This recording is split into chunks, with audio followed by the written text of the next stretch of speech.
बरगी हादसे के बाद अब स्वास्थ्य व्यवस्था की गंभीर लापरवाही सामने आई है।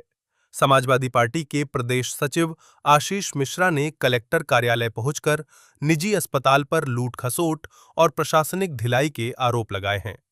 आशीष मिश्रा ने आरोप लगाया कि हादसे में घायल लोगों को बिना किसी जिम्मेदार अधिकारी की मौजूदगी के एम्बुलेंस से निजी अस्पताल भेज दिया गया। वहां मरीजों से इलाज के नाम पर जबरन 4,700 रुपए वसूले गए, जबकि टिटनेस इंजेक्शन और सामान्य उपचार की वास्तविक लागत काफी कम होती है। उन्होंने बताया कि पीड़ितों के पास न पैसे थे और न ही मोबाइल। इसके बावजूद अस्पताल प्रबंधन द्वारा भुगतान के लिए दबाव बनाया गया। मिश्रा ने कहा कि ये मामला स्वास्थ्य व्यवस्था में व्याप्त लापरवाही और लूट खसोट को उजागर करता है। उन्होंने प्रशासन पर केवल औपचारिक कार्रवाई करने का आरोप लगाते हुए सवाल उठाया कि ऐसे मामलों में अस्पताल प्रबंधन के खिलाफ एफआईआर क्यों दर्ज नहीं की जाती। ये जो जबलपुर में एक बहुत ही दुखद घटना हुई थी उसके संबंध में है कि जो मरीजों को जहाँ शिफ्ट किया गया था, अस्पताल में भर्ती कराया गया था, उन्होंने थोड़ा गलत तरीके से बिलिंग बनाई है और उसके बहुत ही इनको दुख हुआ है, तो उसके संबंध में इन्होंने ज्ञापन दिया है। तो हम ये इनकी बात पहुंचवा दें। इस पे एफआईआर की भी मांग करेंगे। हाँ हाँ, ये अभी हम फॉरवर्ड करवा देते हैं।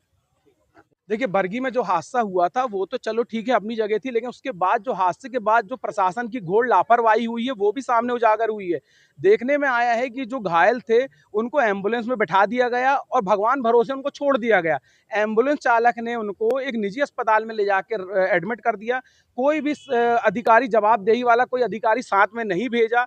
उन बेचारों को वहाँ एडमिट कर दिया। एडमिट करने के बाद उनको टेटनस के इंजेक्शन और दवाई वगैरह लगाई गई और उनके पास वो जिंदगी और मौत से लड़के आए थे। ना तो उनके पास किसी प्रकार का मोबाइल था, ना पैसे थे, ना कुछ था।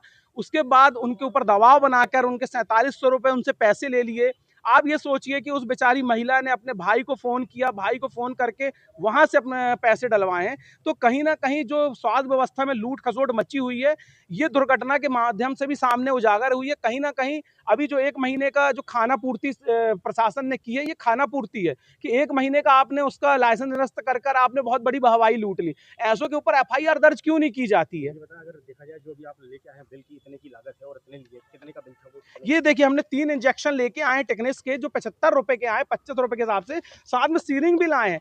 आप ये जोड़ लीजिए कि अगर 3 टेक्निस के इंजेक्शन भी लगे होंगे, कुछ टाँके भी लगे होंगे, तो 4700 का बिल कैसे बना दिया गया? तो कहीं न कहीं ये बात समझ आती है ना कि इतनी घोर लापरवाही हुई और किस प्रकार से स्वास्थ्य व्यवस्था में जबलपुर के अंदर जो ये कुकुरमुत्ते जैसे अस्पताल खोल के रखे हुए हैं, किस प्रकार से लूट-खसोट मची हुई है। आशिफ नज़र, समाजवादी पार्टी, प्रदेश सचिव।